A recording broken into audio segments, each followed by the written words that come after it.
जय जवान जय किसान मित्रों। आज राजकोट जिल्लाना विछिया तालुकाना अजमेर गामनी अंदर एक जागृत खेडूत जे ચોમાસા दरमियान શાકભાજીનો વાવેતર करे छे, परंतु वास्तवमां खेडूतना खेतरे ज आवी त्यारे खबर पड़े छे के खेडूतोने क्यांक ने क्यांक ચોમાસા दरमियान जे पण शाकभाजीनुं वावेतर कर्युं एना पूरता प्रमाणमां भाव मळता नथी। बीजुं जेनी अंदर रासायणिक खातर, डुप्लिकेट दवा અને ડુપ્લિકેટ બિયારણ આવી જતા ખેડૂતોને આ પ્રકારના ગમે એટલી દવા છાંટે તેમ છતાં પાકના છોડ સારા થતા નથી।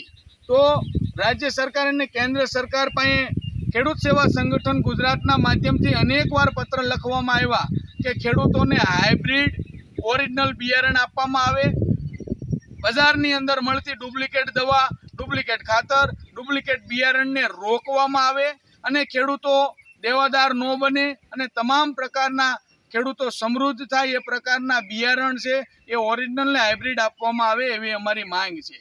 ભારત એક કૃષિ પ્રધાન દેશ હોવા છતાં ક્યાંક ને ક્યાંક ખેડૂતનું શોષણ થાય છે। ખેડૂત દુઃખી હોય તો એનું એક જ કારણ છે, ખેડૂતના ખેતર સુધી હાઇબ્રિડ બિયારણ અને ઓરિજિનલ દવા અને ખાતર મળતા નથી, જેથી કરીને ખેડૂત સાથે અન્યાય થાય, ખેડૂત દેવાદાર બનતો જાય અને પાક નુકસાન જાય ત્યારે એ પોતે આત્મહત્યા કરે એવી પરિસ્થિતિનું નિર્માણ થાય છે। તો કૃષિ પ્રધાન ભારત દેશની અંદર ખેડૂત સમૃદ્ધ થાય અને ખેડૂતોને તમામ પ્રકારની જે નાની મોટી યોજનાઓ ખેડૂતના ખેતર સુધી પહોંચે એવી અમારી માંગ છે। જય જવાન જય કિસાન।